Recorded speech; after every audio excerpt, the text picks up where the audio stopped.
Welcome to the Learn Dota series. The goal of this series is to frame your mind around the strategy of Dota 2 so you understand the what, why, and how to play Dota 2 well. We're going to be splitting up topics into easier to digest sections, that way you can absorb it at your own pace. If you guys are brand new to Dota 2 and haven't played that many games yet, I'd recommend checking out the Dota Basics series first. It covers more of the simpler aspects of Dota, things like how to control your hero, how to purchase items, and stuff like that. Before we start, I just want to say thank you to Red Bull, my Patreon supporters, and my other sponsors for making this series happen. It wouldn't be happening without you guys. The name of the game is Defense of the Ancients, which means to win, you have to defend your ancient and destroy the enemy ancient first. In this episode, we're going to cover some aspects of the laning stage, which is the term for the earliest phase of the game. We use the word laning because at the start of the game, every hero is weak and thus spends most of their time in one of the lanes where the creeps fight. Now, the laning stage is the start of your journey to collect resources, with the most important ones in this phase being gold and experience. It's important because it not only defines how many resources you and your team collect, but also how many resources you deny from your opponents. If you do a great job on the laning stage, you'll have far more gold and experience than your opponents, which makes it easy to continue winning the game. Now, the laning stage by definition ends when players stop living in their lanes. Lower level players tend to stay in their lanes longer, thus extending the laning stage, but it doesn't have an exact length. So basically, we're going to try to make you better at the first 8 minutes of the game, so you can start every game off on the right foot, instead of a disadvantage. The most important aspect of the laning stage for resource collection is your ability to get a last hit on an enemy creep. Landing the killing blow on a creep gives your hero gold.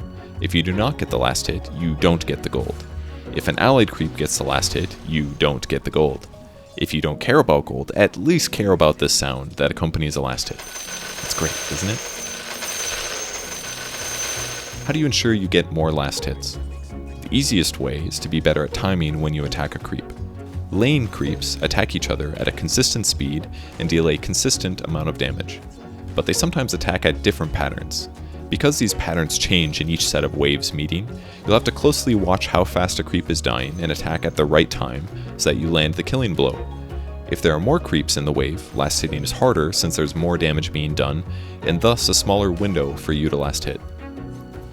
Simply put, to be good at last hitting, you need to practice last hitting creeps so that you can get familiar with the average damage dealt and learn to time your attack perfectly based on the last hit window. The window is the time that the creep has low enough health that your one attack will finish it off. Here's some slowed down clips where we show the timing window to attack for the last hit. In the first clip, the window to last hit is 1 second. If your attack lands at any point during that window, you secure the last hit. In the second example, the window is a lot lower, which makes timing a bit harder since there is less time to land your attack. The way to make last hitting easier is by increasing your hero's last hitting window. The way to do that is to increase the damage that your hero does. Because last hitting is a game of waiting for the creep to be low enough on health, increasing your hero's damage means that you can attack earlier than before and still get the last hit. If we look at the window clips from before, having more damage means we can now attack the creep much earlier, which gives us more time to land a successful last hit.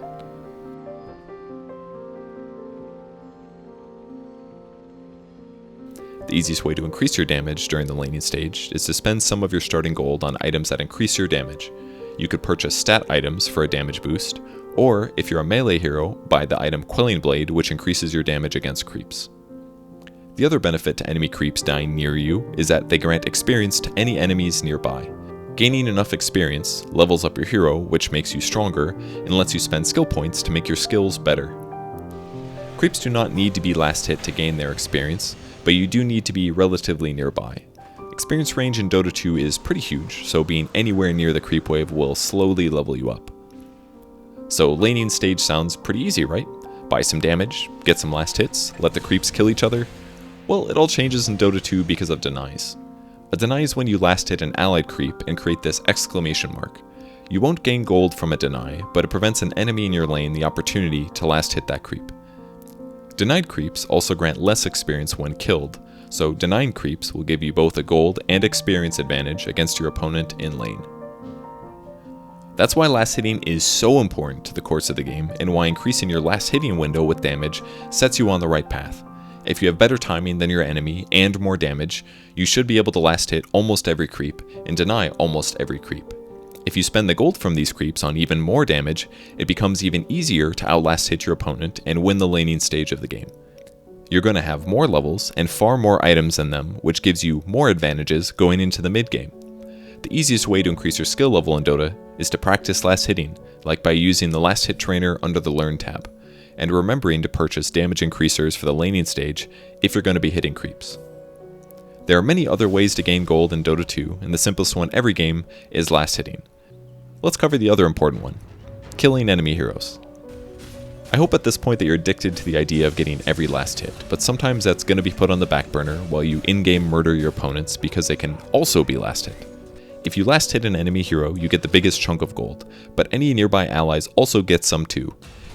Everyone nearby gets gold, everyone nearby gets experience towards levels, and everyone gets the morale building experience of winning the laning stage. While your opponents are dead, there should be one big thing they're upset about. They can't get any last hits or denies while they're dead, and they also aren't getting experience.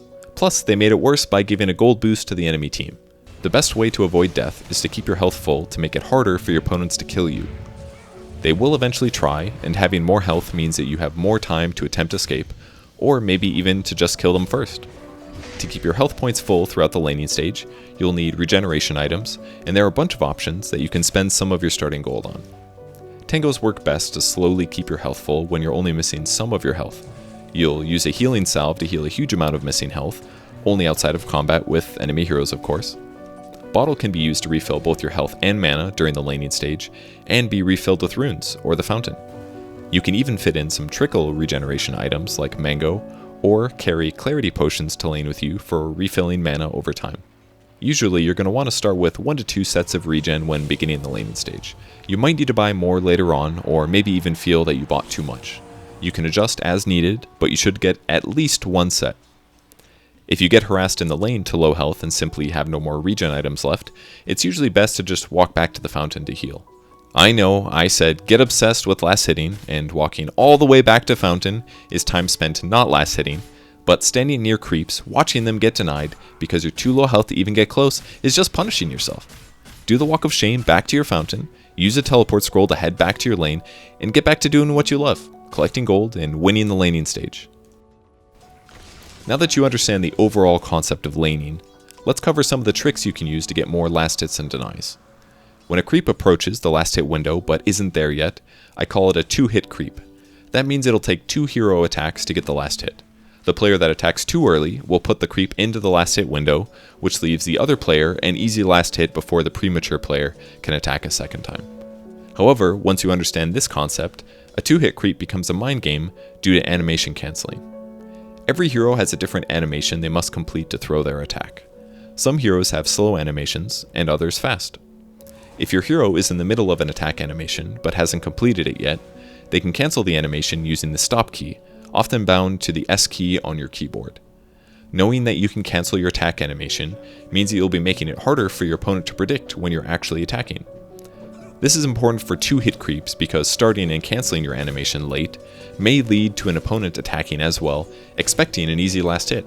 If they attack early, you guarantee the last hit. Another last hitting trick is the double hit.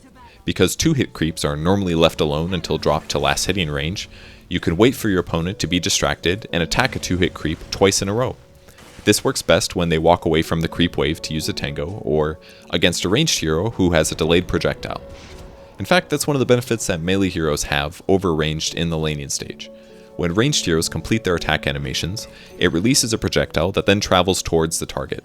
The damage isn't dealt until the projectile lands, so this might make last hitting harder with ranged heroes. Melee heroes, on the other hand, instantly deal their damage upon the completion of their animation, meaning you won't have to account for travel time when you're doing your last hit calculus. If you want to reduce the time it takes for you to double hit as a ranged hero, you can always move your hero very close to the target to reduce the projectile travel time. Another disadvantage of being a ranged hero is that when you're attacking uphill, your hero will miss their attacks 25% of the time. For the mid lane, this is a big deal because of the height variation, so it helps to stand on the high ground rather than in the river to help ensure you get more last hits. A more advanced laning trick can be done by pulling creep aggro using the enemy hero. When you right-click an enemy hero in Dota 2, an area around your hero will be invisibly created that upsets any enemies allied to that hero. Like you called their friend a sucker, so they run over to beat you up. So if a creep being attacked is about to reach last hit range, and the enemy aggroes your creeps by right-clicking you, the creep you're about to last hit stops taking damage, keeping it in double hit range.